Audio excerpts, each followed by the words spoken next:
All right, we're back, you guys. We got some guests with us today. We got Mr. Chris Dowdy, got Chris Mitchell.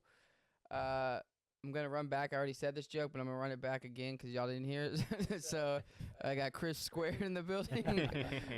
Chris double the trouble or something like that. Double the power. Yeah, double the Chris, double the trouble. I think. So yeah, we got him here today. We're glad to have him in. They've been working on a lot of stuff together. They've been putting in a lot of work. They've been hustling heavy, man, and it's shown. They've been like also Josh was saying earlier, they've been in their communities heavy, and they got a lot to show for it. And we're glad to have it. We've had Chris on before. Dowdy is gonna be new today. So yeah, y'all go check out that first episode we had with Mitchell, and yeah, let's get into it. Hey, Liz. We're just gonna call him Mitchell and Dowdy. Is that what we're gonna do here? It's easier. It's easier though. Yeah, I know. Chris Because then we one. both come in. Yeah, Chris which one you two. coming to? You call me Mitch. Do Mitch. Yeah, everybody calls me Dowdy anyway. Okay. So That is Maybe true. should. That is actually true. yeah, always Dowdy. That's what I'm saying. Yeah. Well, it's great to have you guys on. Daniel did not preface this. He just keeps saying, like we said earlier, but this is the second time we're recording this because our audio was not great the first time. You guys know us with our technical difficulties. It's at least one an episode. But as I was saying before, but we cut out. Chris Mitchell was on it back in 2022. It's been about 2.5 years since he was on, which is insane. But also, this is Chris Dowdy's first time on. And both of these guys have been very deep in the community in multiple different facets on not just overcoming obstacles, but also finding ways to give back to the community in multiple different ways, not just the children, but also the kids that need help on the collegiate level. And also, like you were just telling us off camera about like some athletes that potentially could use help training, and also some people that need help in weight loss. There's a lot of beautiful things that are going on in this couch, and I don't like the way that came out. Pause you right there. It's like, hold up. Like, time out. So yeah, I was talking about is like y'all kind of been working on some stuff together a little bit too, but y'all each have like your own things that you're kind of working on. Yeah. What y'all got going on together, or like how did that come to be originally when y'all started kind of collaborating a little bit more? So basically, man, whenever I first got my cert is around the time I hopped on the show, right? And Chris has obviously been in the same space for a while, and he's been really successful where he's been. And it was me, him, and a few other guys that were trying to form a little conglomerate and go into business together. And over the past 2.5 years, we've really been the only ones that have stayed in consistent contact with each other. And, man, he came to me, it's about a month ago. Yeah, he's like, hey, brother, tired of working for people. And when we chatted on the phone, we were on the same page, you know. Where I work, like Chris has been in this community giving back. The way I even found my way to where I'm at is a blessing. So I work at a corrective exercise clinic. It's called The Perfect Workout. We specialize in rehabilitation and recovery through super slow resistance training. Never knew about that method prior to applying there, you know, and day by day, you know, just my experience there has been an awesome thing. I've got to run into clients that have the same exact issue that I had with my neck, you know, when I was dealing with paralysis. Giving them tidbits and information to help them deal with that pain and overcome that. But, yeah, just getting to give back in that way, using my testimony to show other people that it's possible, you know, to come back from things that doctors might have said was final. At the end of the day, God has the final say so. I agree with that one because I have my own little story about doctors. Same thing. But, yeah, man, organically, you know, been in my space and he's been in his space, and I believe timing is everything, you know, and when we came together, we were both on the same mindset and same accord, and it's like, you know, let's go ahead and really do this thing. We have great services that we can offer people. I also coach bodybuilding, you know, as well. I competed in my first show in November, so. I saw that. Yeah. Congrats, by the way. Appreciate it, man. I coached myself, and I placed second in the Houston Open Invitational hosted by Onyx back in November. Had a lot of people laugh at me whenever they asked me where my coach was, and I pointed to myself. They're like, for your first time, you shouldn't do that. And I was like, I'm going to bet on myself because if I place, then I can sell my program, Second, you know. And if I get my pro guard, which is what I'm planning to do this year, then my program just grows in value. You know Right, dude. Okay. question without derailing this story very much, because I believe in him to get us back on track. Mhm. What the fuck is super slow resistance training? Super slow resistance. Time at resistance training. That's the technique I do too, actually, Yeah. with a lot of my. So it stresses time under load with muscle tension and muscle failure, right? So the quickest way to build muscle and to get strength gains is to take your muscles to complete failure, right? So our method there is each workout that I take you through, my goal is to get you complete muscle failure within 60 to 90 seconds. That gives you fastest results for hypertrophy and strength gains, right? With super slow, the safety aspect of it really stands out because, like I said, if I'm taking you to complete muscle failure, that's the point where you can't do anything, can't even lift it up. If you have a barbell, a kettlebell, a dumbbell, you run the risk of dropping said equipment and damaging it, or you can drop it on yourself and hurt yourself. At my place, everything is used on a Nautilus machine, so it's a slow retraction and it's a slow bring back to the resting position. You won't even risk the, Equipment. no, not even, pulling muscles or straining because there's no fast, jerky movements, yeah. right? So So that works Very a lot, safe. especially with people that probably have injuries and stuff like that a lot. And coming Mhm. back from rehab and all that, like. So is that what y'all help like mostly? that's Mm, mine. Yeah, that's more his field side. Mm. Personal training, like right now, I stick to like basketball and golf training mostly, and I do weight loss training to. My fault. Yeah. But I do, when the people who do need to lose weight and all that type of stuff, I work with those people as well. But most of the people I'm working with kids, yeah. It's like basketball training and golf training right now, especially because it's both in season, and that's my main focus. And so when it comes to personal training, that's why we're trying to team up. I'm trying to get him clients, and then we're operating through my business like that. And so he's getting paid with his people. My business is growing as well, and we look to grow like by adding coaches and stuff like that. So he's taking over that, the strength training, the personal training. Mhm. I do more like youth sport development with kids and basketball training and other stuff.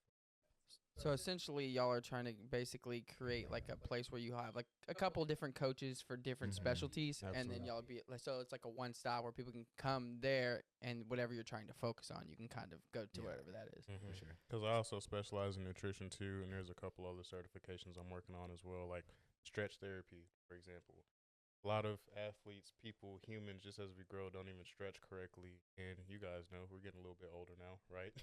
You can, fortunately, Yeah. you can feel everything that you do in your day to day in your body when you wake up in the morning, right? Yeah. And key to a long life is having limber, right? You got to teach people how to. You can be strong all you want, but if you don't have functionality, You need to be mobile. doesn't mean shit, So Stretching's important, dude. very. Especially as you get older, dude, because you will pull. Honestly, funny enough, I was having a conversation with it was my girl's parents, and he was talking about just like his friends and him included, just bending down trying to do something, just throwing out your back.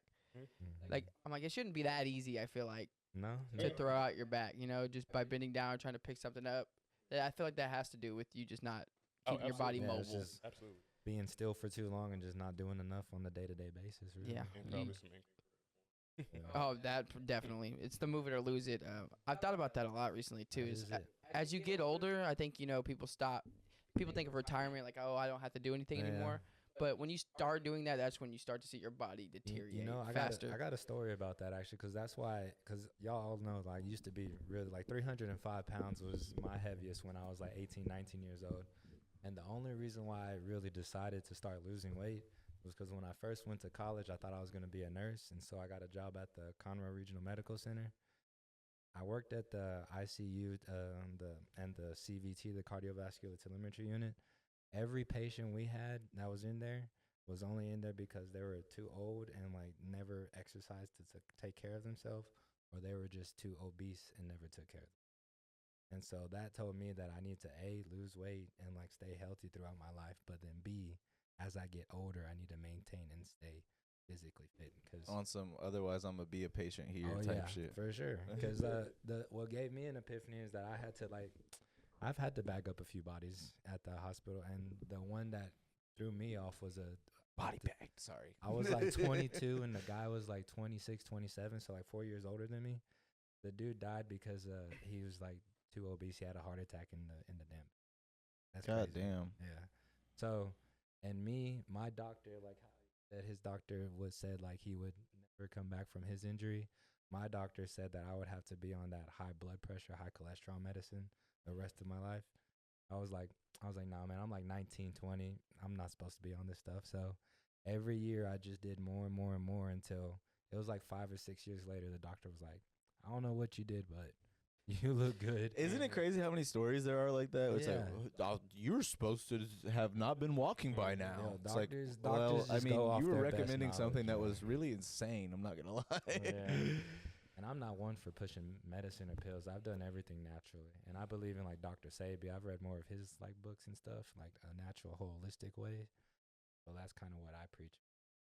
Same. It's kind of interesting because I heard these people talking on Rogan recently. It was a pair of, it was like a businesswoman and a businessman. I don't know exactly who they worked for. I didn't even watch the whole episode. I watched a clip of this, but essentially what they were talking about is that how it's legal to prescribe people like Like diet and personal trainers exercise. Yeah. Diet and exercise, and basically Yeah. through that you can get a personal trainer and you can get a gym membership and you can get a nutritionist and all these things through Yeah. your insurance if it's prescribed by a doctor. But most doctors just Won't prescribe they won't it. prescribe it. Well, some of them don't even know that they can. Like that was something that they were talking about as a study of how many people didn't even know that was possible. It's like you went to medical school and you've been practicing medicine for a long time, And you did not know that. not knowing that's something that you can prescribe as healthy as not pharmaceutical as diet and exercise. It's almost like malpractice to a degree.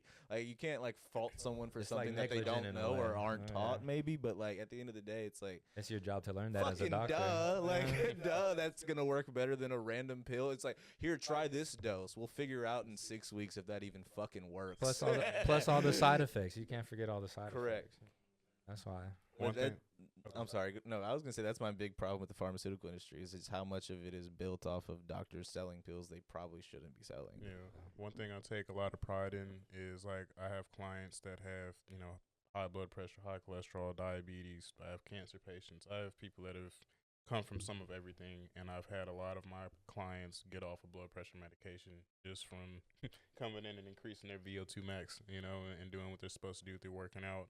Or even have clients that have overcome cancer. I've got 2 in the past month now that have had positive results on their biopsy. Cancer, bro.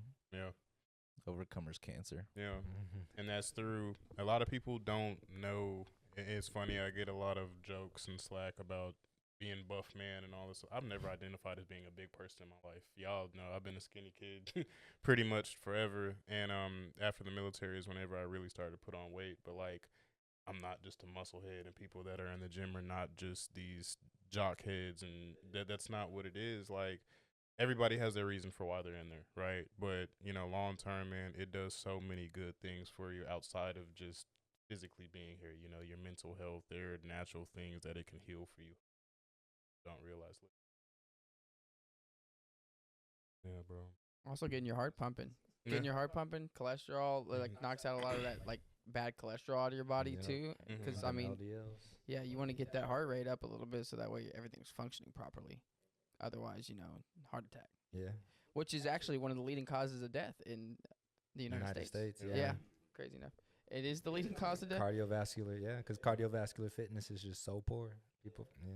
Most people can't even run a mile under 10. Oh no, I was gonna make a joke. That's why I was pulling the mic. He said something about killing cancer cells. And I was gonna say "Fuck Cancer" by Young Thug. Go listen to that.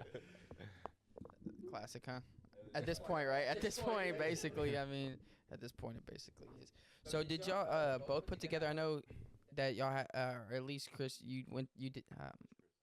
God damn it, dude! I said this too, yeah. Mitch Dowdy. Mitch, yeah. So basically, Mitch, you put together the that event that y'all did. Did you help out with that a little bit too? Or were you there?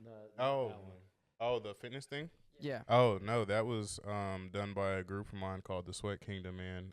Y'all can follow us on Instagram.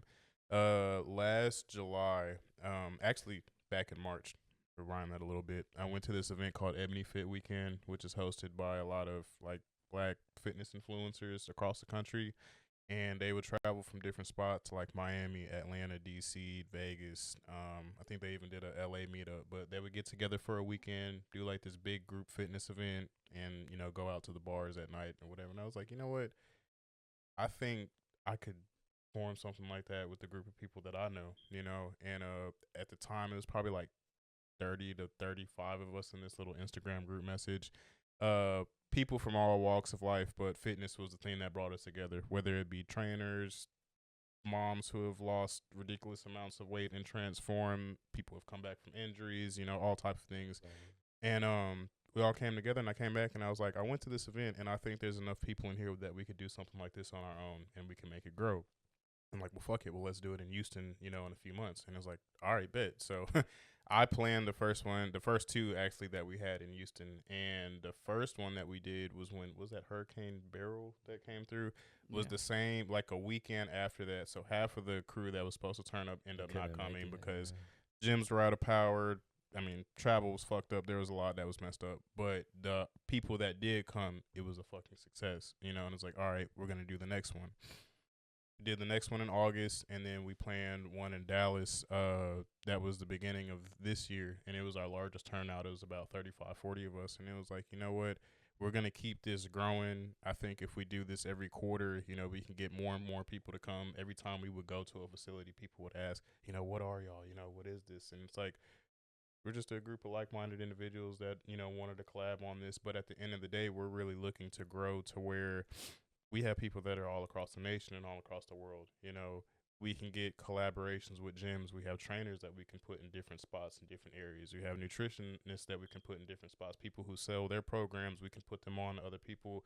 Everybody in our group has some type of brand affiliation. Kind of helping everybody out, right? Actually. Which is really dope to see. Yeah, I've always said, I think since the first time I was on here, and this is why we even work together, but like, competition, like we should all be collaborating, and all helping each other grow. Why step on each other's toes when a lot of us are all out here trying to do the same thing? And 100%. there might be somebody that has a little bit of knowledge more than you do, and just be an open book to receive it and see what you can do with that.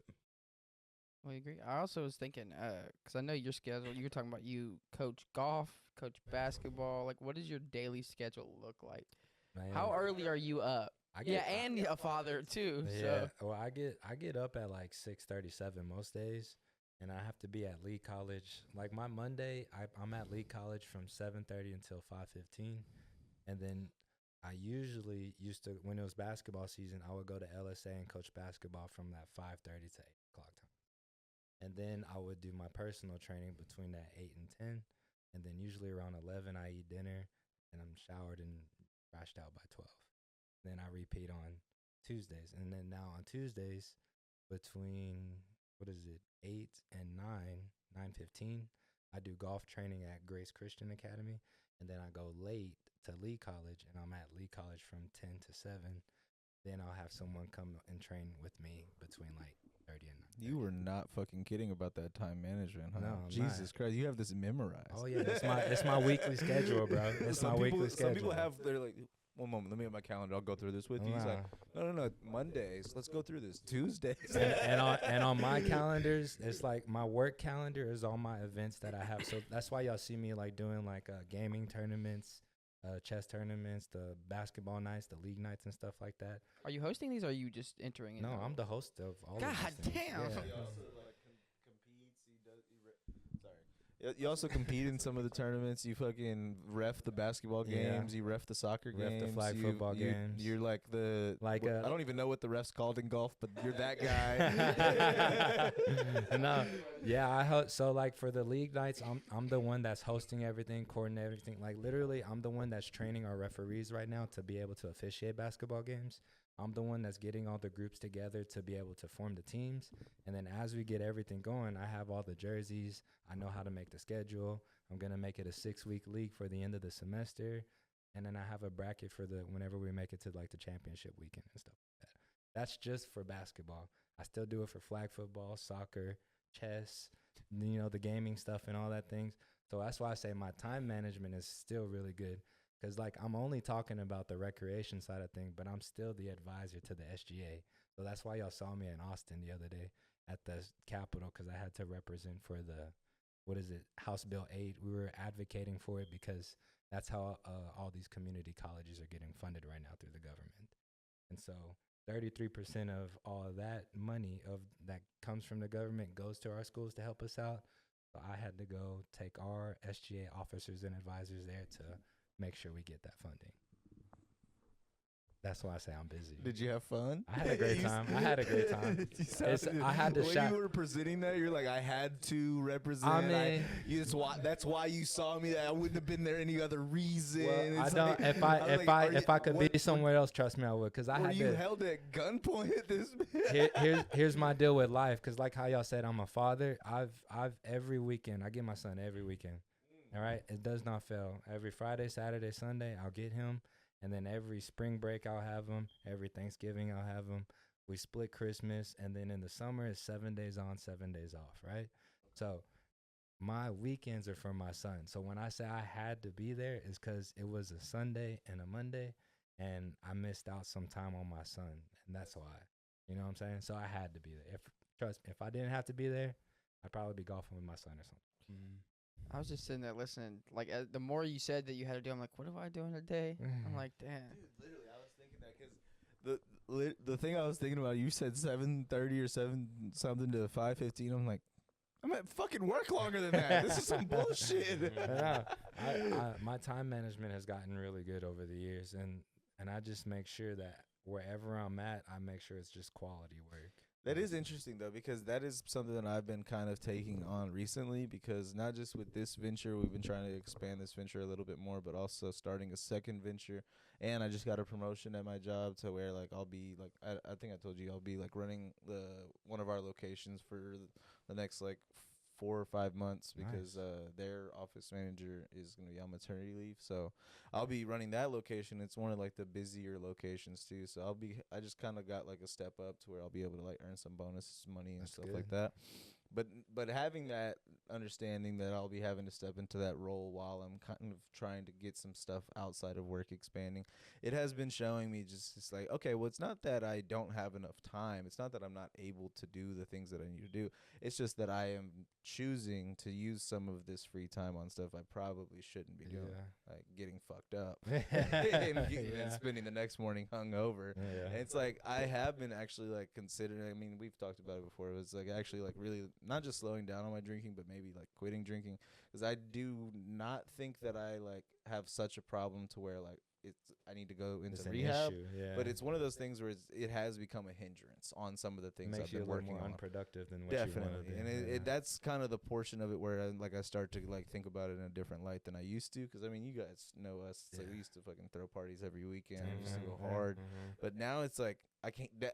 It's weird because I can't do it like I used to. It used to sound so silly whenever people would say it at our age. Like, bro, you're 28. What the fuck are you talking about? Can't do it like you used to. It's like, no, I can't. As you get older, man, it's just like that, man. Like I said, I don't really drink that much as it is. So, dude, I mean, it's really funny you say that, bro, because like my time in the Navy, man, it could have been a point where I was a very heavy drinker. Like, I watched a lot of my friends not be able to kick that habit at all. You got to get drunk every single day. Shit, even present day, some people, like we talked about over the weekend. But like, and you know, we're sipping right now or whatever, and I can take a drink at any time, but it's not a crutch or something that I ever just like that or need to lean on. And I'm blessed because the vice that I did choose is something that produced something productive for me, right? I get a lot of slack on that. I think we talked about that last time. One of my friends joked with me, is like, you're addicted to the gym. It's going to kill you. It's going to take you out, blah, blah, blah.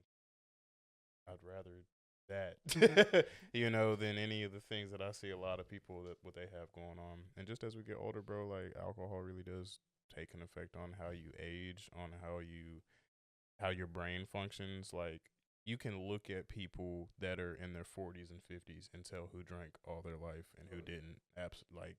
Like that. Oh yeah.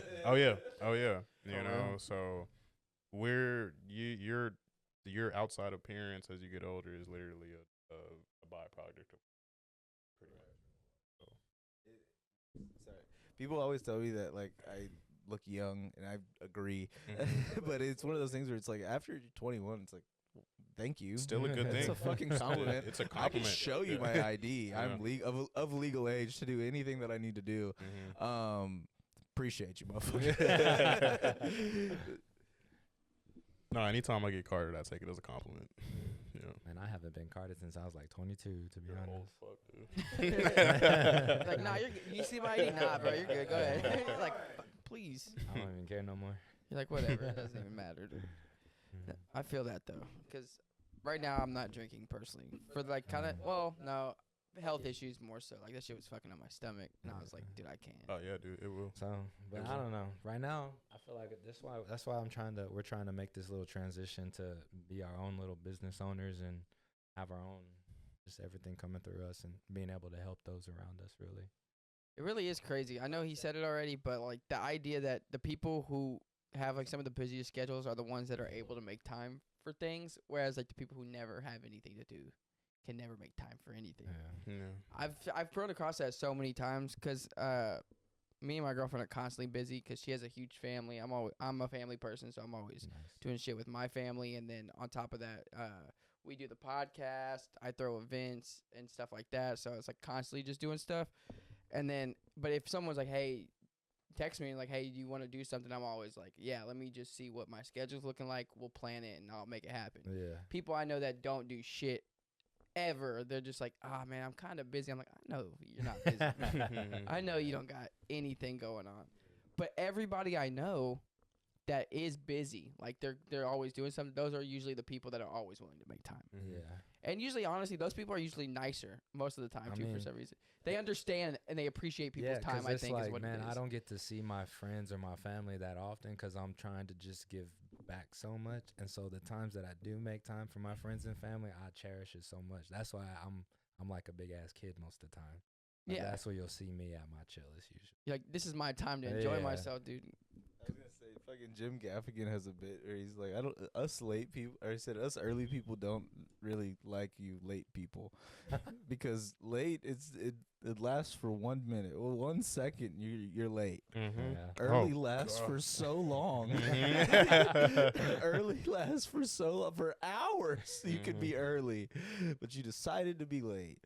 We fucking hate you.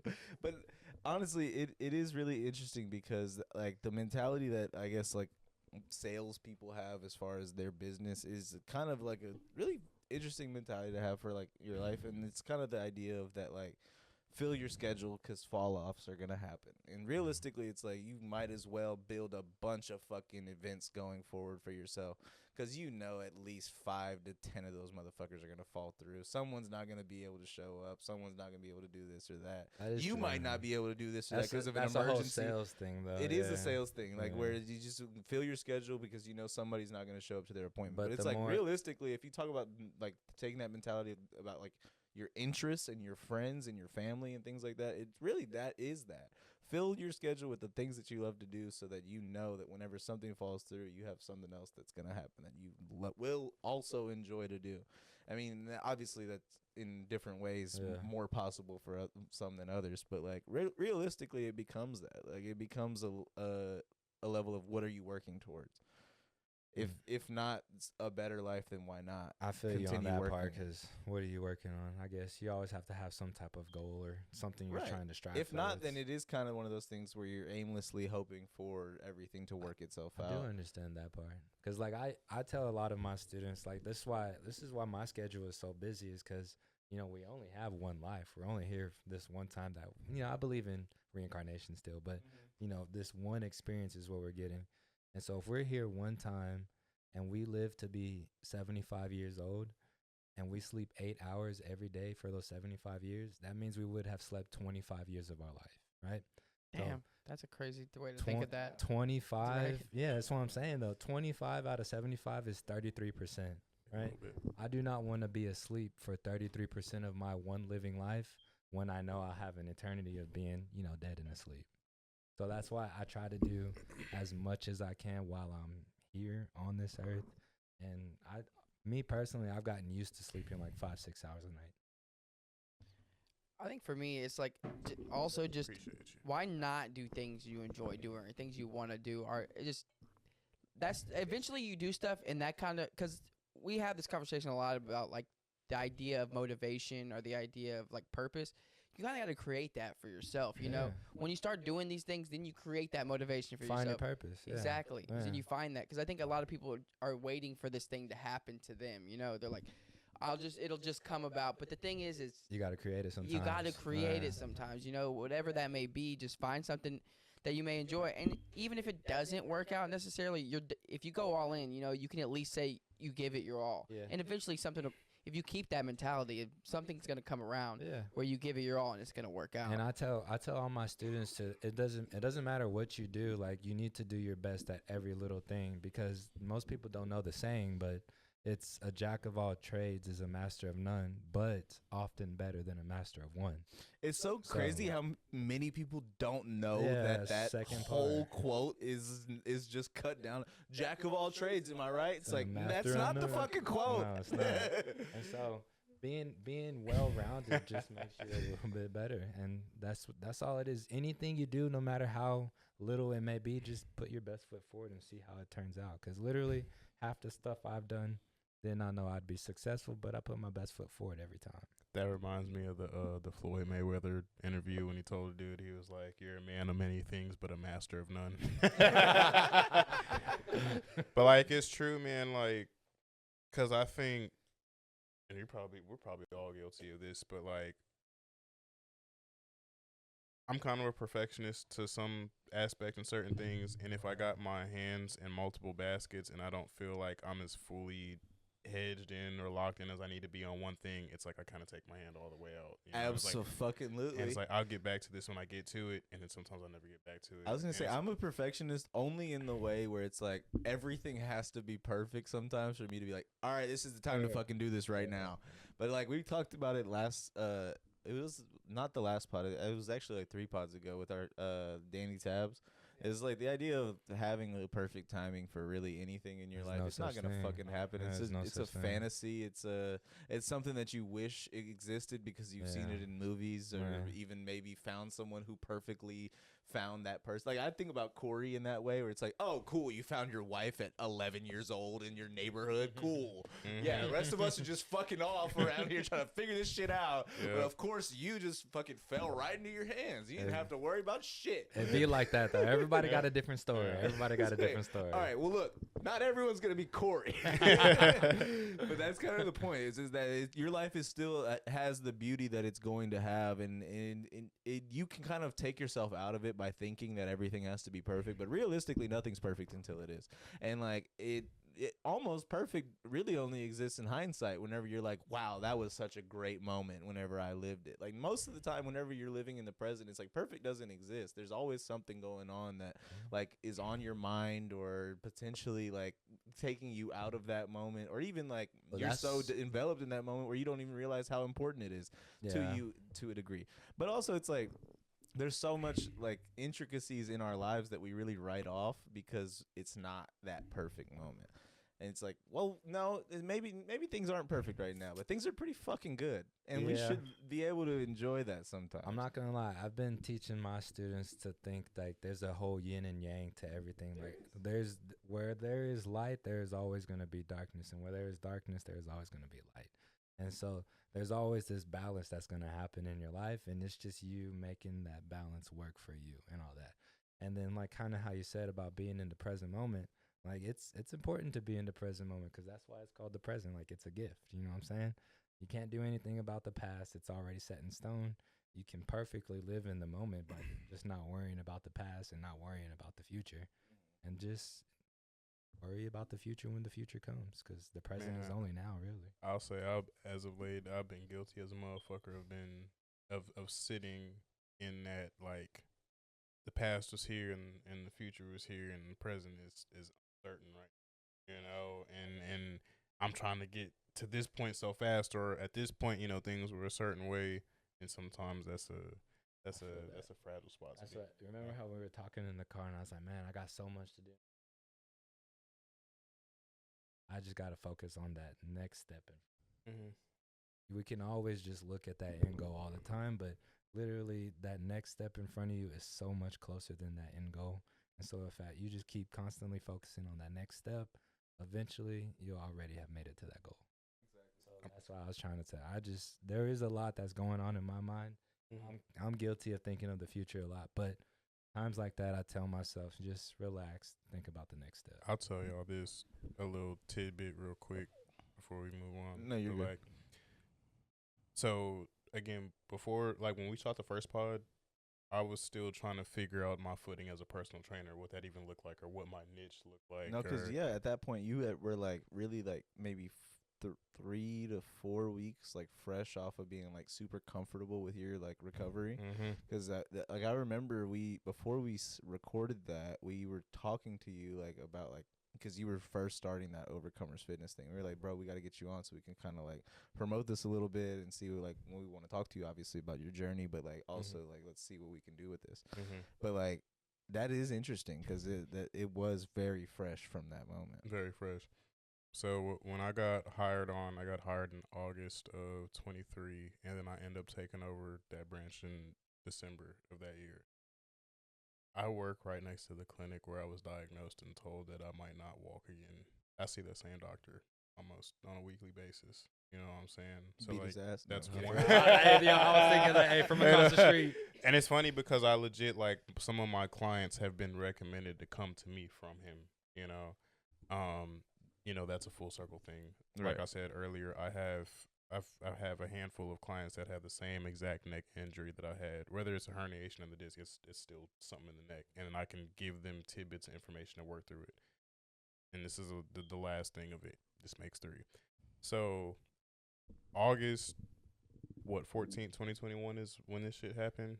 3 years damn near to the date after, I had a lady come into my clinic, and she hadn't been to us since prior to COVID, right? And just like any new member that I have or somebody that hasn't been there in a while, I asked them what their goals are, what they're trying to accomplish, and then I share my story, what I've accomplished, and how I think I can help them. And as I'm getting through the story of how I got hurt, come to find out she's the sister of the lady whose house I delivered to, where the dress shirt almost crushed. Bro. Yeah, bro. And I remember, like, That's you know, crazy. and That's it's life. always 3 For key real. points that I give in that story. I'm like, you know, we were delivering to a house in Friendswood that had a really awkward build. She was like, my sister lives in Friendswood. I was like, okay. And then I was like, you know, I was like, you know, everything was going to the 2nd and 3rd floor, and they had the heaviest set of furniture, you know, that our store had to offer. And she's like, that sounds like my sister's house. And I was like, I knew where the house was located because I had to write the corner of where it was on the incident report, and I remember the husband's name. And I remember asking, I was like, I know it was on Butler Drive. I don't remember the other street, but I know it's Butler Drive. I said, what corner is the house on? She said, Palomar and Butler. I said, she's like, let me call my sister real quick. I said, what's your sister's name? She said, Janice. I said, I knew the husband's name was Eric. She said, "Did a little black boy?" Right? So, you know, she's like, yeah, Janet. Just right there staring. Look. So she's like, yeah, Janice's husband's name is Eric, right? And she's like, yeah, they said whenever the guys came delivered, one of the guys got hurt and it was really scary, blah, blah. And I'm literally just looking at her like, that was me, you know? And I remember, you know, she stopped and she started apologizing and all this other shit. And I'm like, you have nothing to apologize for. I'm like, this is literally the reason that I'm here. And she was like, I just hope that you're not upset. You know, you're not angry. I was like, I would love to meet them. I was like, second of all, I was like, the only person I was ever mad at was myself, you know, the whole time. Because at the end of the day, I should have told them that delivery wasn't safe to do. What happened afterward is completely on me. If we're being real, I shouldn't have tried it in the first place. So, you know, you have nothing to be upset for. And I actually need to reach out to her soon. But like after that, she was like, there's a reason God and the universe connected us together. And I'm like, absolutely, you know? That's true. Like I said, you just like the Apple Watch and you close your fitness rings, all 3 of them bitches. I said, you close my full circle rings, you know, with this. Like, if this couldn't be an indication of I'm not where I'm supposed to be, it couldn't have been better. I'm right where I'm supposed to be at. That is like for real. It's speaking to you like directly. Like, listen, motherfucker. Oh, I shed tears, bro. I like after she left, I had to go outside and call my mom. I cried, bro. I boohooed like a fucking baby because I was like, "There's no fucking way that just happened." Respect. That's good, man. One of the things I love about, like, I think about at this pretty often is like, especially now, I feel like a lot of people feel disconnected. But like one of the beautiful things about humanity is stuff like that. Like we are like it's especially what y'all talking about earlier, is like we can just help each other out, build together. We don't have to step on anybody's toes. But it's like you get this life experience, and all these things that kind of happen to you are what make life worth living, you know? Because then you're able to maybe share that with somebody else who's going through something similar. And it sucks when you're going through it because you're like, this is fucking ass. Like, why me? For real. Dude. But then you get through it and you're like, oh shit, you know, like I feel like I'm a better person. You know, it is hard getting through it, but like if you are able to overcome that, then you're like, I'm a better person for it. Yeah. And then you're able to pass that on. And even like you being a coach too, you know, you're able to like share some of that wisdom with the kids. And you know, a lot of these kids do need guidance. Not all of them have some a figure at home or in their life period to like help them, and for like someone to be able to kind of share some of the things that they've been going through in a way to help whoever it is, you know, a child or even an adult who might be like, oh, my life's over. I just fucked up my neck. I'm done. And you're like, well, you know. There's a second chance. There's always a second chance. Exactly. I'll tell you this, bro, and Chris, I'm pretty sure you can relate. Me personally, I have been going the fuck through it the past few months, but I'm grateful to be in a position to where I have a job that I actually enjoy and that I like and I don't fucking hate, because if I hated my job, it would make everything else that much worse. But coming to work literally fills my cup and is a fulfilling thing, and shit, my clients will literally keep me going through this life shit. That's a blessing to be able to have, like, your workplace pulling you back in or being like, you know what, this is my purpose. I'm where I'm supposed to be. Let me lock the fuck back in real quick. This might just be a season I'm going through, but I'm where I'm supposed to be. So at least that's not the struggle. I know I've been in a place in life to where I wasn't where I wanted to be career-wise, and I'm still not there yet, but, like, I wasn't even in the right field, you know, so that was another problem that I'm dealing with. That's not an issue. It's a beautiful thing for that to be the thing that brings you back, because, shit, that's my livelihood at the end. Also, to touch back on something that Dowdy said earlier, it's like sometimes when you're so focused on the destination and not the next step right in front of you, you're almost like limiting yourself. You're almost like telling yourself there is no other destination that's possible for me. That's the destination I have to be focused on and working towards. When realistically, it's like that's such a selfish like thought process to think that you know what's best for you without experiencing all of the life that you have left to live. So many people that you'll meet by putting that next step forward, by putting that next foot in front of the other. So many people that you'll be able to impact in a beautiful way. And so many people that will impact you in a beautiful way. But you're limiting yourself because you think that you know where the destination's supposed to be and what you're supposed to be focused on, instead of actually focusing on the things that you're capable of focusing on. Putting that foot in front of the other. The next step. That's all it is. It's beautiful because once you find out that that's actually something you can do in your life and you start impacting people and start letting people impact you, it becomes a compounded like effect across the people that you're. It's a quote where it's like, whenever you become the type of person that, actually, you know what? Damn it, my phone's up there. Actually, You no, good? you're Because right. I got a laptop. I know this quote because it's in my fucking Twitter bio. I have a great quote that has pulled me through really difficult times, and that I think just really kind of shows up in a present day thing. But you haven't met all the people that are gonna love you yet, or like admire what you have going on, or just know how dope you are as a person in your life. You know, there are some people that blow up at 40 years old, 50 years old, 60 years old when they feel like everything comes together. Oprah for 'em, Winfrey's crazy. You know, fuck Oprah. But I got my personal reasons. But you know, bro, like that shit has showed up personally for me, you know, through and through, like the community that I've built, the clients that I have. Like, you know, I'll be completely transparent, and I'm pretty sure Chris can relate to this, but like being a black man in the space that we're in, especially with like personal training and all that, that's a really fragile area to be in, especially with like women and the areas that we service. For people to take you seriously, you have to be really good at your job. And I've shared this with them before. Like, I've got a lot of clients that are prejudice, racist, and all that. But at the end of the day, you come to me for a service because of you respect what I do for my job, and help you. If it wasn't for any of that, you wouldn't give a fuck about anything that I have going on here, or even care about me on a personal level. So being able to navigate those spaces, bro, it really pays dividends. It don't matter to me though. I've always been. My Really? experience is a little bit different than yours, Yeah. but I'm half black, half Mexican. So like when growing up, bro, like the Mexicans didn't want to hang out. Black people didn't want to mess with me because I look Mexican. But I was at Walmart today thinking, it was like, what was that whole blacks versus Mexican war? You remember that? Do y'all remember that shit? Yeah, I remember that dumbass I shit. do remember that. Yeah. It was weird. No, I remember that. I remember thinking back then that this was weird. I was like, why are we? Who's but forcing this? It's like like we didn't. No, so we didn't realize the time. We didn't realize the time we were growing up in. To be honest, because like we're second generation past the civil rights movement. Like Basically. my dad is first generation. My grandpa was like 27 when they decided he had rights. Yeah. Yeah. Yeah. So exactly. Yeah. Yeah. My grandpa was 27 when 1965 bill was signed. You know, he lived a whole 27 years. How old are y'all? 28 or about to be. Yeah. So you just lived your whole life, and someone today just signed that. Yeah, maybe he has some rights.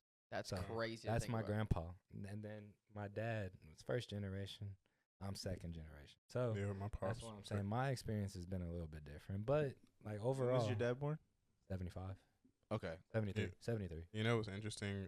I got growing up in Dickinson. I mean, shit, y'all know this, but I got the biracial experience, even though none of my parents are both black. It was like you talk too smart for the black kids. That's a Right? crazy. Yeah, no, that's a seriously. biracial Yeah. experience. Yeah, Seriously, he's not I'll black. never Yeah, I forget, bro. remember that. I got in a fight with one of my homeboys at Bay Colony. Shout out my nigga Rashad. I'm not gonna lie. Right. You're not melanated enough. It's Yeah, crazy. straight up, right? And like at the time, my dad was like, if anybody hits you, finish the fight. Yeah. Don't start it. But we fought, and my dad called his mom that night. And I remember the next day I came to school, that nigga was like, yo, Chris Daddy white. The way he talked to my mom, that nigga sound like a white man. And I was like, that's crazy as fuck. And I went from experiencing that at Dickinson to when I transferred to Falls my freshman year. Now I'm the only one in all my classes, AP, GT, and all that. So now the alienation is on a whole different level. I remember we took a picture my senior year when we graduated on the stairs. It was 12 of us. That's crazy. Fucking insane, How bro. do you go the complete opposite? Complete One opposite. end, like, you're too white. And then the opposite is like, damn, I'm the only one out Only here, one. bro. Yeah, Shit. bro. But again, like, I'm thankful for that experience because, like, where I work, I wouldn't be able to navigate those spaces as easily as I do, bro. Because, like I said, I had one lady that walked in right after the election happened. She was like, "Oh, Trump just won. You happy about the election?" I'm like, well, we don't talk about that shit here, but if you want to know how I really feel, like, Bro, you it's so funny because I mean, like, people on this show know that, like, I don't vote. I'm not political. I Mhm. mean, I have my opinions because who the fuck cares? But at the end of the day, it's like I'm not a voter. But that being said, the day after the fucking like election results were in and everything, I went to work and literally everyone was talking about it. My boss was like, "Well, I guess we're the fucking world's in shambles, huh?" I was like, "I don't know. I'm not gonna lie to you and say I watched anyone's speeches. I'm gonna tell you right now, I didn't even watch the podcast tour that he tried to go on. Like, I'm not at all tapped into this shit. I can tell this affects you very much, though. So One- I'll try to keep my mouth Hey, man, shut. all I know is most people who really care, it's just nobody really cares about if you're black, white, Asian, Hispanic, whatever it may be. If you're cool to work with and you help me make money, most people who are interested in making money just care about green anyway. Those are the people you really. One thing I share with people all the time is, like, I was serving when administration changed hands from Obama to Trump. And I remember going to quarters every morning, bro, and they used to be like, "We don't give a fuck about your political opinion. Don't go put that shit on Facebook. If the country's already divided, if the military is divided, that's a whole nother thing. So we don't give a fuck about what you think. We serve our commander-in-chief, right?" So I've had people, nowadays ask me, "What do you think about this? What do you think about the Palestine situation? Isn't this just, so terrible?" And it's like, All we know is one day we might get told we're sailing one way to go do a job, and we might get a call we're going a whole nother direction to go do another job. Y'all hear about everything. Nobody fucking asked us how we felt about this or what we thought about any of this. It was just a job to go do, so I have no opinion. You know, It's kind of weird because it's interesting because Charles Barkley right now is facing some backlash because of saying pretty much just that. Yeah. Whereas like all he said was like I'm so tired of like athletes saying that they're not going to visit the White House because of who's in office. Because at the end of the day, that's still the president of the United States, and this is still the White House. To say that like you don't want to go because of who's there or the political backings that they have is very interesting because it's like, why are you removing yourself from understanding that this is still the president of the United States in the White House? And it's like, I guess it's kind of weird because we've gotten to a point where the shit that used to matter as like an honor is now like, well, it's very contingent about how I feel about that honor. Like, do I feel honorable in sometimes it's like just your image. I would like to say that people are thinking about their communities, but that's kind of false on the higher levels of some of these athletes and stuff like that. But like the reality is that like if you are worried about your community, then like why wouldn't you go to the White House to be able to try to like have a voice in something that like, you're being invited to the place where this shit actually fucking happens. Like talk about your community while you're there. But like saying, "Oh, nah, I'm good. I'm gonna play some Madden today," is crazy to me. But like that, I get though. It's because we've gotten to that place where like it's no longer an honor. It's kind of like, well, I'm not really giving a fuck about the White House. I'm not really giving a fuck about who's the president because like I mean, arguably, like from like an American standpoint, I guess you might be able to speak on this more on like the military level. It's like the representation for the country is, as far as politics goes, has been very fucking hard to like talk about for the past 10 to 15 years, where it's like we are kind of the joke of the world, but we would like to think that we're not. to see people that I serve with and our military leaders on public platforms talking about how fucked up we are in the position that we are, it's unsettling. It's kind of one of those things where we're the country where it's like the kid who's like, dad has all the money and buys a security team for him, so he starts talking shit to people that should easily be able to beat his ass, but because he's got this great security team and they're fucking beat the fuck out of anybody. It's America is Jack Doherty, the fucking streamer dude. We won't beat the fuck out of anybody. That's fair. Yeah. But it, like the energy that America has is that Jack Doherty dude, where it's like he just talks shit to people walking down the street, knowing because like no one, if anyone should have a problem with him, there's a 7-foot dude with a security team with a gun that is following right behind. It's like, what do you want to do about it? It's like, well, yeah, I'm not gonna fight a 7-footer today. That's what I'm not gonna do. But I'd also like to maybe not get disrespected on camera in the street while I'm fucking going to get some groceries. Is that option still available in this society? Everybody's recording everything all the time. The reason I don't really care though is because going back to kind of what you're saying too is like, most people don't care as long like if you're cool to work with or you're making money or whatever the case may be. If you're like there for somebody, they're more than likely going to be there for you regardless of political opinion. Everyone likes to make this, especially because of the internet, they like to make this big fuss because I saw this random fucking video or this random post. Now I'm up in arms about some bullshit that no one really gives a fuck about, but for some reason we do when we see it on the internet. But then when you hang out with somebody, more than likely that person would probably be there for you. Yeah. Even though y'all have differing opinions on certain things, I mean, I know I have friends that don't have the same opinions about everything as I do, but at the end of the day, I would still be there for them. If they needed you, right, you're still friends. Exactly. That's what I'm saying. And then, especially, like if you're giving back to the community or like working with people, that's more important than any of the other shit. Yeah. Is being there for each other and like trying to help who you can in your immediate area, because then it'll eventually from there it's raises up. Exactly, and it'll just get bigger and bigger. I mean, rather than trying to solve all the world's problems, because let's be honest, we can't solve all the world's problems, and what we can do though is help the people around us, right next to us. Exactly. Yeah, and then I think we lose sight of that all the time because we're for sure. And then the only political thing I'll say, and it's just my personal cancel belief. him. No. Nah, it's my personal belief.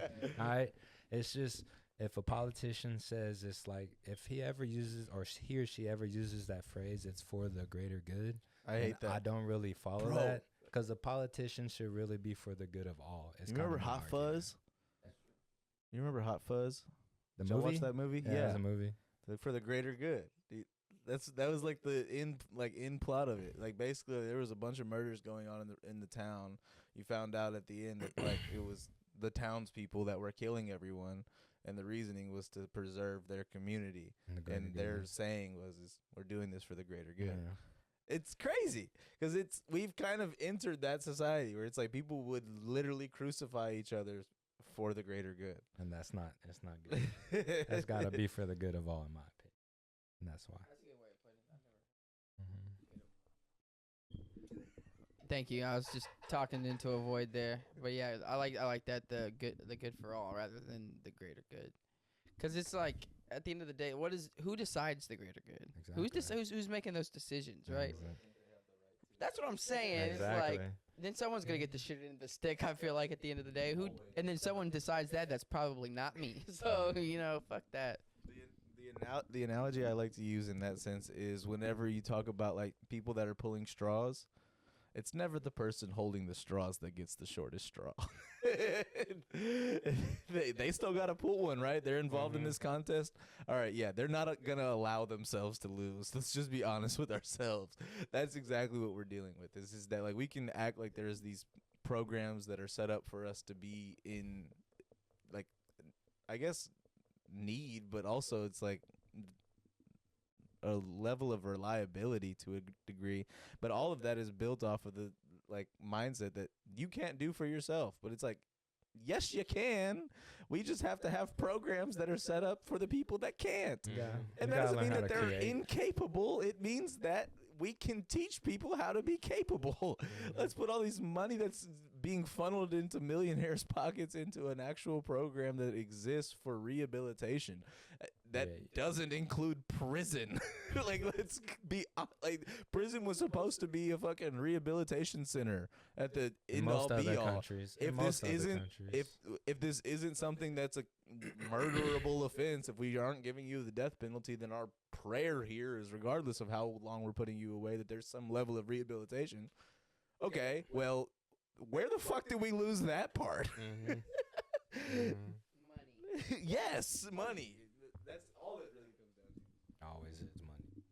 At the end of the day. Mhm. So where do y'all see yourselves like going from here? What's the kind of goals? I guess individually, together.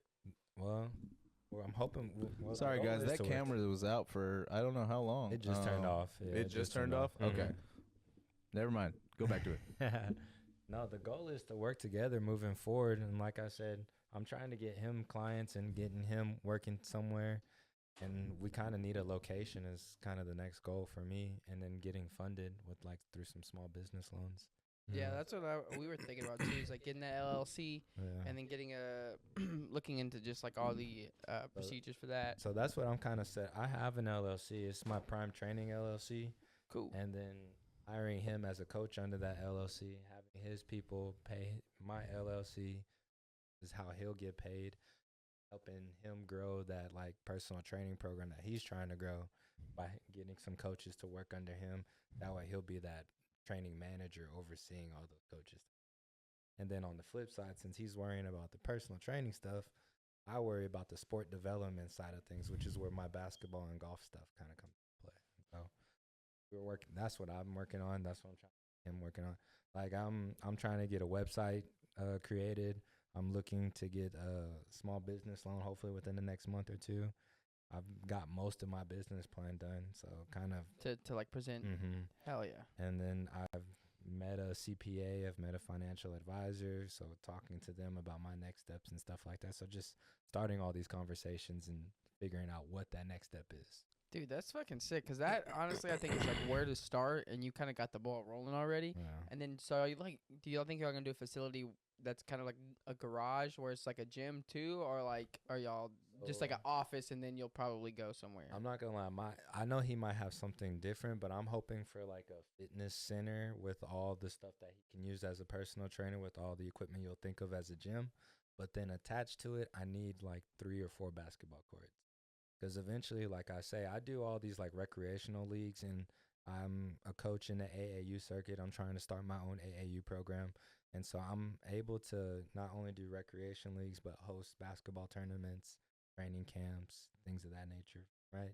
So if I can have free basketball courts to facilitate all that, I'm helping me out on the personal training side with all the, like, overseeing a fitness center. I think we'll be fine. I'm on the same page. Yeah, That's you're like, nothing- yeah, nothing that different. sounds good to Yeah. me. You're like, shit, yeah, he's like, shit, that Nothing sounds different. good to me. Yeah, so That'll be sick. that's bro. the overall Only goal. thing I think that I would probably add to whatever we have going on is like I love to cook. You know what I'm saying? So like the nutrition or the meal prep side of it, I would love if our gym had like a meal prep class where we could show people how to cook their own and sell their own. It's a fitness. Well, we can't have a small we are. kitchen, bro. For real, you could also just sell meal prep. You know what That's I mean? what Like I'm have saying. like sell like little meals for So, people. actually, he has a contact for that already, which I'm hoping, like, eventually once we get this all going, we can make those little business deals. My Fit Foods actually just opened up on Bay Area last Sunday. So go check them out. You can get 40% off if you say that Chris Mitchell sent you over there. That's sick. I remember you telling me about that too. Yep. That's actually another. Damn, y'all kind of got some pieces going right now. We're trying, man. It's just That's you what- fitting them all we're right trying to now. get- The yeah. pieces are there, but It y'all takes time, but we're taking those next steps every time. to you try know, to so, make that yeah. that shit happen too, man. Like, so what do y'all do whenever y'all aren't working constantly? Like, what's the leisure time looking like? I mean, Gym. yeah, Hell yeah. I'm with my son, and my leisure time Daughter, is yeah. usually my son. That's it. If I'm not with my son, I'm usually doing something that is aimed towards something I work on. Because like when I go golf now, like I told you, I entered the U.S. Amateur Tour, so now I compete every month in the U.S. Amateur circuits. I'm making YouTube golf videos showing that progress and how I do throughout the stuff. So What's the YouTube for that? it's Coach Prime. It's just Coach and then PRIM 3D. And it's just me doing, right now it's just me doing golf videos and how I'm doing, but I'm hoping to grow it and get it to a place where you're seeing all the golf training videos, you're seeing how I do in the course, where the ball's flying and tracking, and then eventually trying to incorporate some fitness videos and stuff like that and having a page for all. And then, like I said, I do basketball training, and so having that basketball stuff in there too. Did y'all ever think about doing like a open gym, like not an open gym, but like where like people can go just work out there too, like maybe like a membership style thing? Yeah, One thing I did think about is the run club thing. having a run club. Having a run club. It's a couple really nice trails like right down the street from where I'm at. Like And starting that soon, or like whenever y'all get everything going? Like I starting think probably when we get everything more established. Coach Primed, it'll be Coach and then PRIM 3D. Cause The number 3. And I took him out to ZFT Run Club over in Houston. They go run, what is that, Buffalo? Herman Park. They go run Herman Park route. It's like 1, 2, 3 mile little route, but like something like that just to get. It was really dope seeing how fast it grew and just seeing like the impact that they had on a community and being able to bring everybody out like that. What's up? it's fun. Sorry. No, you're good. This is his page, guys. Oh. Coach Prime, go check him out. Appreciate that. Yeah. Oh, you want to throw mine up there? yeah. Oh, not you two. I thought that was on Instagram. Throw that Insta up there. But yeah, starting the run club at some point, dude. I definitely think that's very doable. And Very fitness, man. doable. I'm all about health and fitness, training and progress. So like with nutrition, like what like are you just into like kind of the health benefits, or like how far are you trying to go with the nutrition? Like do you want to learn about like every little thing, like what they do, how they affect the body? I know all of it. All Yeah. yeah. All that, yeah. I'm a certified nutritionist. My minor's in nutrition too, yeah. so For real? Yeah. Damn. Yeah. So like, pretty much any. Keep going. Sorry. No, you good. Any type of like lifestyle that you're living or pursuing, I can show you pretty much how to eat for it, if it makes sense. Whether you're a power lifter, a marathon runner, you're day to day trying to lose weight, you're a regular guy trying to put on muscle, you know what I'm saying, and go through a bulk. I can. Yeah, I'm Yeah. pretty much the same way. Like I Yeah. said, I've been able to help myself, and I've had plenty of other clients that I've been able to I give help y'all a as well. cheat code, man. So, Rice bowls is like one of the easiest cheat codes to go through as far as like a meal prep. get you some rice, a good source of protein. I love Korean barbecue. I marinate that bitch in whatever Korean barbecue to cook. And then I throw some stir fry with it. It gives you everything you need. You got your carbs, you got your vegetables, you got your proteins. Is it the Built by Mitch? Is that the one we're showing, or which one? Built, yeah, built by C Mitch. Yeah. This one.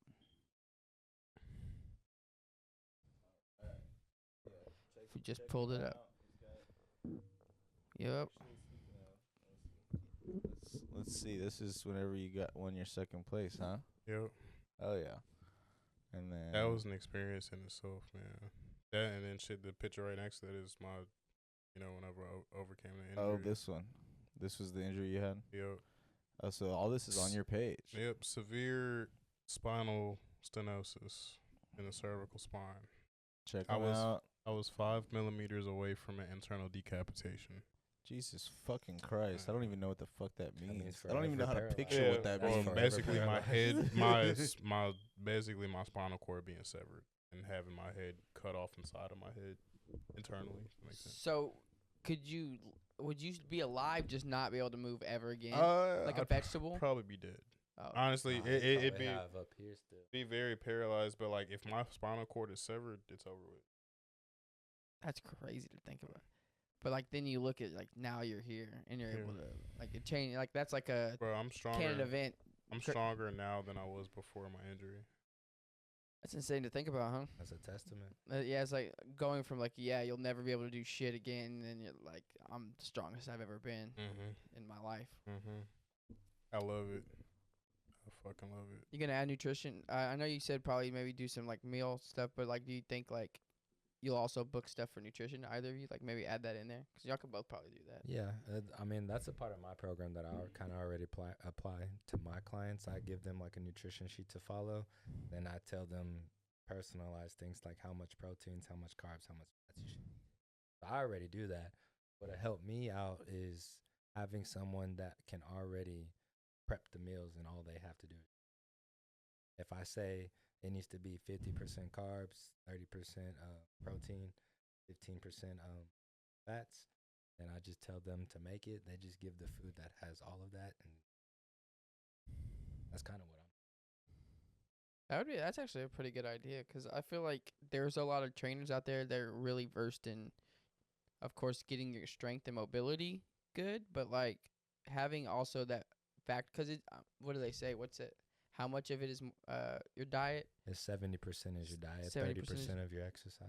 Yeah. Yeah. So, and that's I'm not gonna lie, that is one of like going to the gym every day for me. That's like the easy part. Yeah. Getting like a good diet, which I've gotten way better at, is that was probably one of the hardest things for me, is Yeah, to for eat a sure. lot better, just to eat enough to where I'm not like at a deficit too. To like Yeah. I'm eating enough to get the fuel in my body to do what have you need energy and to do Yeah. what I need to do was like another part that Yeah. I had to overcome and really. Yeah, my first few years in my journey of weight loss and all that type of stuff, I really had to figure out that balance. It took a while to learn, but that's why I'm well at teaching it to other people now, is because I've had to go. Exactly like he just said, bro. I think that our personal experiences with taking ourselves through all of it really helps us to engage with other people, because I've been, not to say I've been exactly where all my clients have been, but I got an idea of where they're at. You know what I'm saying? So being able to take yourself through it, because I feel like whenever I took myself through my bodybuilding prep, it made me a better coach, personal training wise, because I'm locked into a process myself, so I'm helping you lock in more to your process. I don't know, it was just a thing that bled off, and I love that, because it, in a sense, it made me feel like we're locked into together.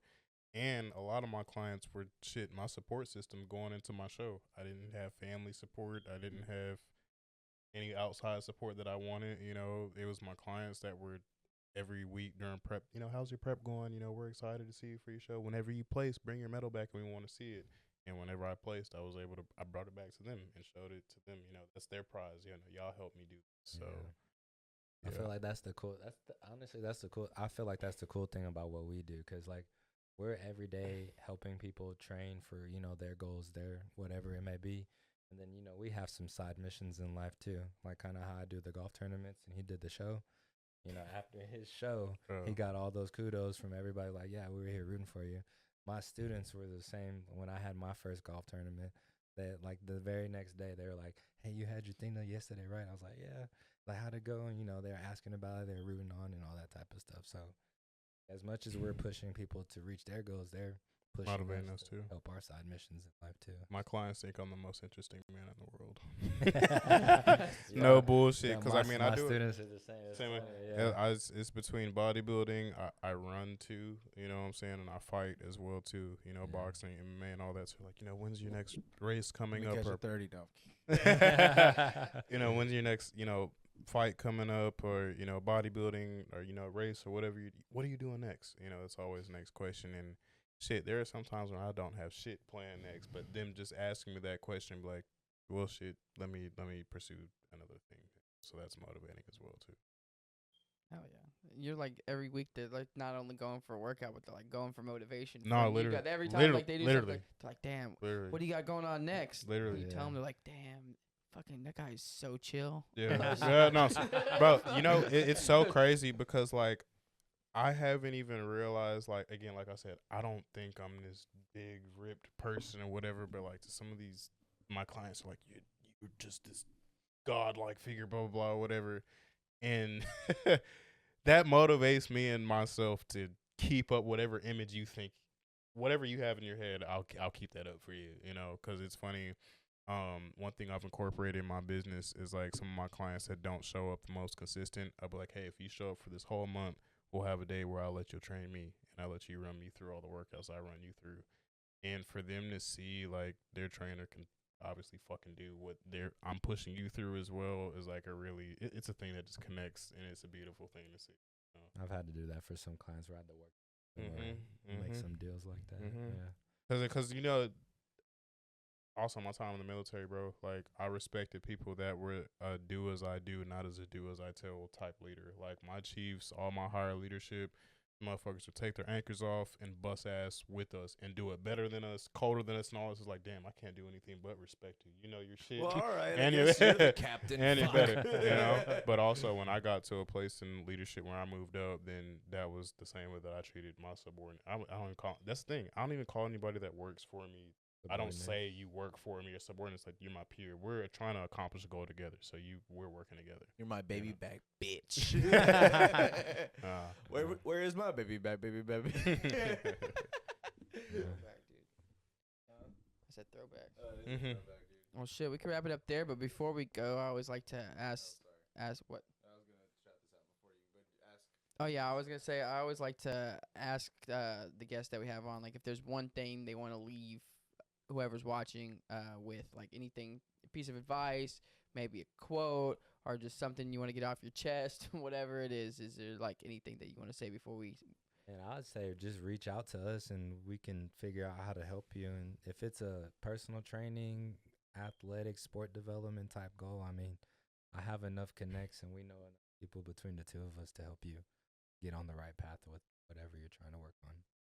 I got one because I'm tired of hearing this shit. But, like, all of your where's the camera at? Can I look at the camera? I need to look directly. That one? Yeah, all right. yeah. Okay, look. All your this one right here? Yeah. All your misconceptions about fitness are fucking wrong. Please come talk to people that actually know about it. The girls are like, I don't want to get in the gym because getting in the gym is going to make me big. Do you know how much work it fucking takes for a man to do that? Like, that is all intentional. There's a lot of barriers that are stopping people from even entering the space of helping themselves out because they're not properly educated on, what's going on. So what you think about fitness, just come talk to somebody that might help you out a lot. Yeah, reach out to these guys, all right? Reach out to them for all of your needs. Yeah. They got the LLC. They got all the pieces. They got the nutrition. I mean, we're working on it for sure. It's all coming together. So let them know. They'll help you out. And if they can't specifically, they'll find someone who can, which is good because not everyone could help you out with that. Did you want to? Yeah. All right. Thank you guys again first of all, thank you guys again for coming on. And thank you all, everybody, for watching. This has been another episode of Fine and Dandy. Before I let you guys go, I am going to shout out a couple of our upcoming projects that we've been working on. I'm going to switch this over real quick. And on the left side of your screen, you guys will see a flyer. This is going to be for Daniel's next show. At the end in Houston, its doors are at 5:30. We've got 7 great artists that are going to be there. It's going to be on March 23rd of this year, 2025. This for record keeping. And on the right side of your screen, we're going to have something that I just launched this past Sunday with my buddy Chance. We are running live shows every Sunday morning. We'll be doing some sports card sales as well as talking about sports, anything really. We'll be doing live streams, podcasts. We'll be really running everything through this conglomerate 6-man media. So check us out. Come through. If you're interested in collectibles, hit us up. We really got a lot of inventory now, but we'll also be building our inventory throughout the next few weeks and next few months. But definitely keep your eyes out for the Rad Dude Dandy on Instagram, as well as the Mont Music Collective. That show on the March 23rd is going to be really fucking awesome. Get yourself in that motherfucker. Is this the updated one? I don't see Winton on there. That is not the updated one that he pulled up. There is an update. Wait, yeah, there is an updated one. Is that on my page? I updated it on the Mont Music, though. Yeah. So, yeah, instead of Chrome 0, we'll be updating it with Indolo, which is our good friend Winton. So that'll be good. But thank you guys again for coming on. It's been fucking awesome. Man, Honestly, thanks for having us, man. Appreciate killer you, episode. man. And everyone out there, y'all take care. We'll catch y'all next week. Until next time. I got it. It's the right one. There it is, guys. Take a look. Y'all have a good one.